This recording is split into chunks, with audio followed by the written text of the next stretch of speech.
transformational energy, bending rigid, hard-edged pieces of wrought iron through force and will. Iron, when joined and welded together, forms flowing, functioning pieces of art. For author and Iraq War veteran Greg Ridgley, transformational metalwork and good old-fashioned faith have combined to help a man racked with post-traumatic stress disorder deal with the challenges faced daily. I fabricate each piece by hand with no heat, and I pay special attention to each scroll, to each weld, because I try to throw my best work into it, because what I'm doing is I'm building monuments to the brave guys I served with, some of the brave guys I've seen perish, a beloved mentor, and all veterans who served. So they're really works of love, monuments of love. Welding and ironworking was my primary trade throughout my life. So after the war, I came back in 2005. Then in 2006, I started a weld shop in my garage. And since I loved metalworking so much, I started off as a hobby. But what I didn't realize is that I was actually healing from the war by some of the things I was creating. From a hobby to a business, Greg has managed to build an enterprise complete with a redemptive quality that was such a necessary component in his psychological well-being.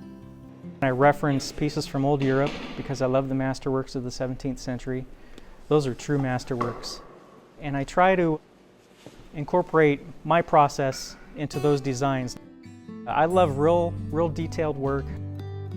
Lots of detail, lots of ornamentation, because the detail to me is just, it's like a classic painting from the Renaissance. Just the detail, the richness, the time that's taken, that's put into those pieces. I love to put that amount of time into my pieces as well. Greg's scroll work ornamentation was on display during a recent unveiling next to Gonzaga Prep and its new Chapel of the Three Companions.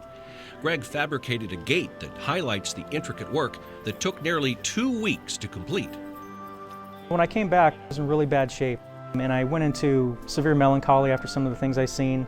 When I got home, things really got worse.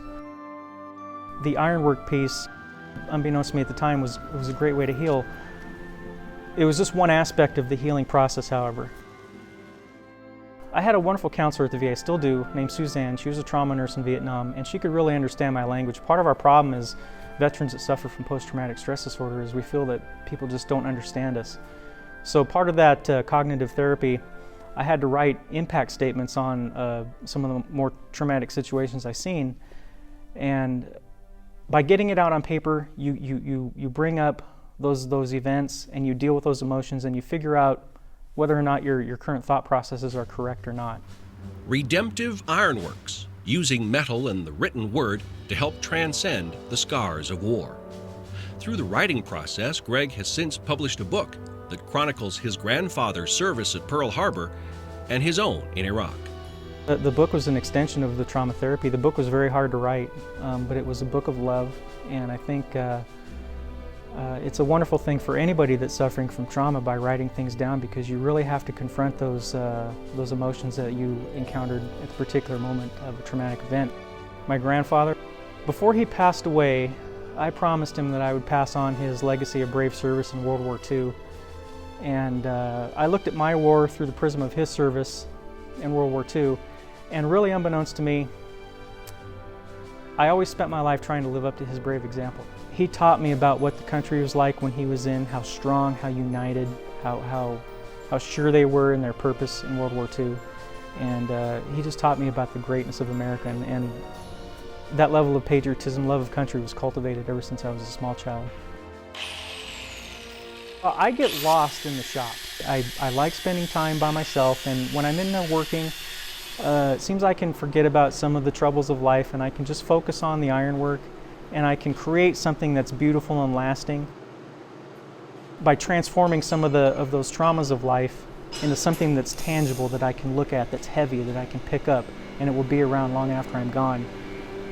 It's just uplifting to me to say, hey, I can turn something bad into something good, and perhaps other veterans out there who may be suffering from similar conditions, they may have talents in painting, drawing, photography, and then maybe they could turn some of their traumas into some uplifting works in similar fashion as what I'm doing, yeah.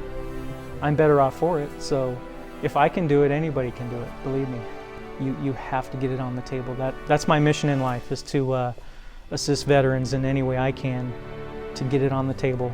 I'll just keep repeating it as often as I can. Get it on the table.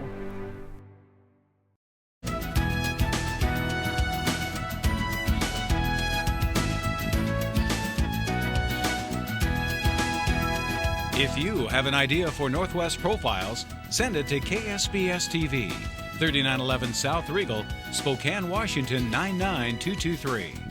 Northwest Profiles is a presentation of KSPS Public Television.